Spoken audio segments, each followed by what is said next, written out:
landmarks. These are the same images you'll have on your future examination. So if I miss anything, stop me. Okay, some of the general things that we're going to have is going to be the trachea, very classic in its appearance. Posterior, although not well seen. We'll see it better here in a moment. We have a lot of beam hardening artifact, is the esophagus, and we do have enhancement of both lobes of the thyroid gland. Here is going to be the carotid artery, both right and left.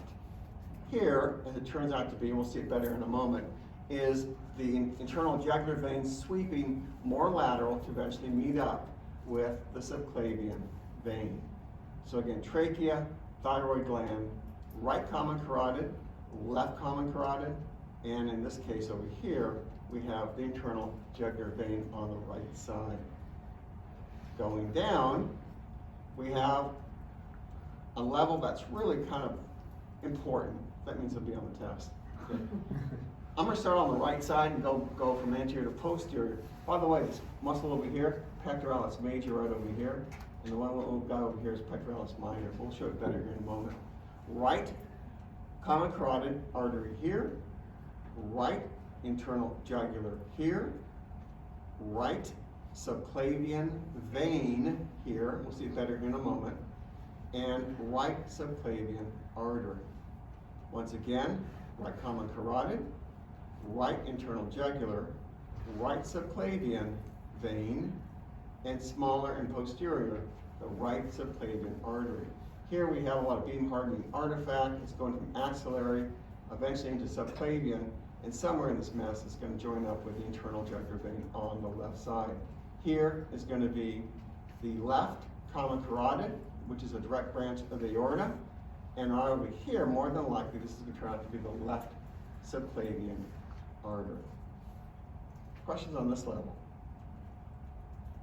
Okay, going down, right common carotid artery. Over here, the remnant of the right subclavian vein.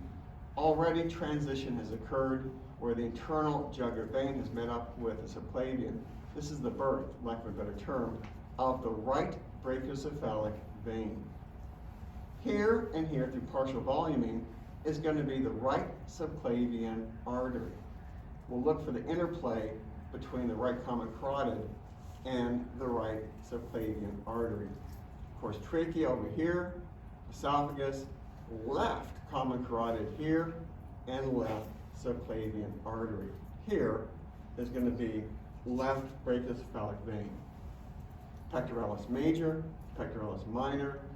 I don't see the lats out here, possibly lats out here, but we'll look at it better in a moment. Going down, once again, right brachiocephalic vein, transition going on, right common carotid artery, right subclavian artery, seen over here as well as here.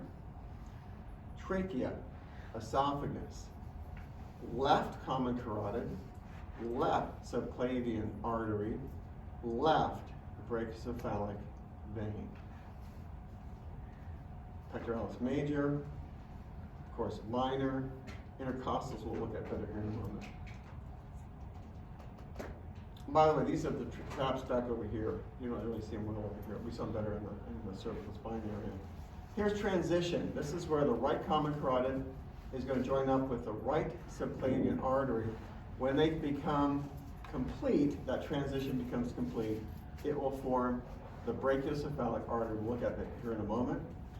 Here, meanwhile, is right brachiocephalic vein, left brachiocephalic vein coming up and over the anterior portion of the mediastinum, left common carotid artery, left subclavian artery, trachea, esophagus, pectoralis major, pectoralis minor, maybe a little I can't really see it with this one's dorsal yet.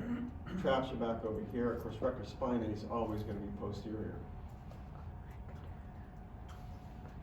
Here, classic level. Right brachiocephalic vein, left brachiocephalic vein coming over the midline, coming over the anterior mediastinum. Please know your three branches of aorta. Going from patient right to patient left, we have brachiocephalic artery, we have left common carotid, and we have left subclavian artery. Again, brachiocephalic artery, left common carotid, and left subclavian artery. Trachea, esophagus, lats. Don't quite see the not lats, but trapezius back over here, and pectoralis major. Going through transition, we're leaving these guys, okay? But these two are becoming closer together. When they come together, they'll form the SVC. So you have right brachiocephalic vein, left. You have these guys transitioning out. What is this little conical shaped thing going to be? What do we call that in the adult? Mediastinal fat. Mediastinal fat, correct. This is your mediastinal fat over here. And again, your traps are back over here. Maybe a little bit of the latissimus dorsi. We'll see it better on the coronal. Transition is all about transition here. We see the end of the left and right brachiocephalic vein going through transition. Here, the three branches now have disappeared completely. We're transitioning into aortic arch. So we'll go down one more level. Now we have aortic arch over here and the creation or formation of SVC, which will be to the patient right of the midline. Mediastinal fat, trachea, esophagus back over here. Here's your lats over here, a little bit over here too. Transition going on, still SVC. What will turn out to be transition into ascending aorta, more posterior descending aorta. Trachea still has that classic shape to it. Esophagus will come and go in terms of peristalsis. And then right over here, we'll see it better here in a moment. It's an important landmark called the aortal pulmonary window. It's important from a clinical perspective. Here is mediastinal fat. I'll go back one. I want to make sure I didn't miss something here. Nope, right there.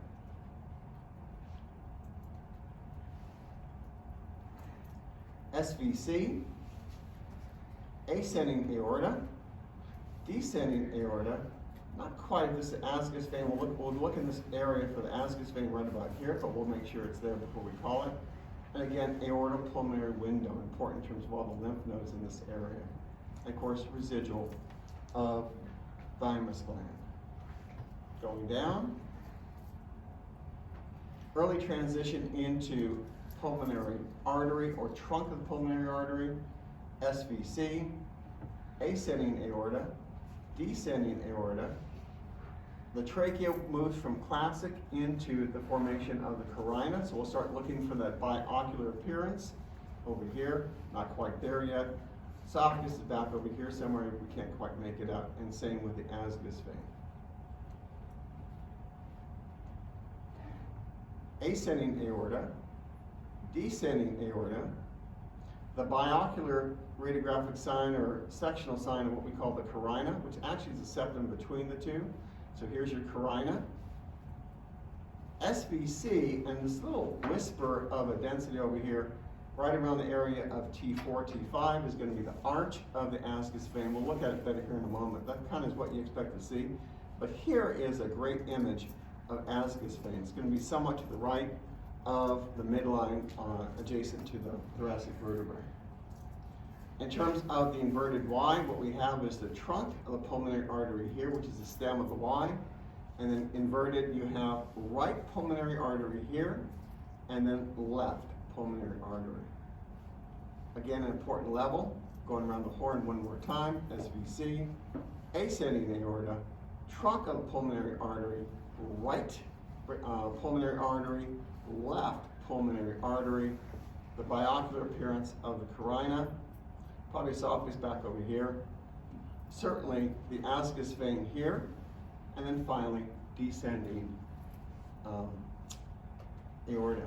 Here's a better shot of the lats over here on this transverse image and what's left of the trapezius back over here.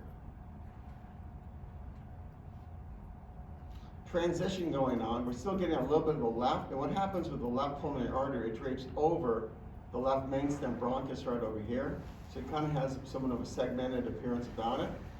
The right one not seen as well. That little dot right here, please note, is the arch of the ascus vein. So you see it actually dumping its contents right around the level of T4, T5 into SVC. Around the horn, SVC, ascending aorta.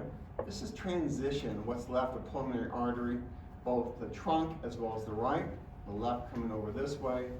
These are the pulmonary or main stem bronchi over here, right and left, azygos vein, and then finally descending aorta, your latissimus dorsi around here. Transition going on, ascending aorta, descending aorta. Over here is going to be azygos vein. You're already starting to create a chamber effect. Please keep in mind that the chamber closest to the spine is going to be left atrium. So sometimes you'll see it better on different examinations. You're going to have the pulmonary veins enter the left atrium of the heart. So you'll see this little whispering or whisper of vessels coming in this way. Hopefully we'll see it better on the next level down. That's what you see right over here. These are pulmonary veins. There's two on each side of the midline, left and right, for a collection of 4. What you have over here is going to therefore be left atrium, and you have a little sulcus over here that separates it. Here is what, if you go back 1, here's the formation of the right atrium, but go down farther and it shows you more of a chamber effect right over here. Early signs of interventricular septum is what that density over here is going to run oblique. And again, left atrium, azygos vein. Left atrium, running counterclockwise, left ventricle, right ventricle, smaller, and actually the left one should be small, this one's large. Right ventricle, right atrium. So I would recommend you learn them counterclockwise, left atrium, left ventricle, right ventricle, left ventricle, right atrium. And the still density right here is your interventricular septum. What's left of a pulmonary vein going into the left atrium, again, azygos and the descending aorta. Coming down, we're kind of wrapping up the heart, so we have left atrium, descending aorta, left ventricle, interventricular septum, right ventricle, and even though it's starting to diminish, here you're going to have your right atrium. Trapezius down here, maybe a little not hard to say what kind of that area. And that's as far as I'm going to take you on chest.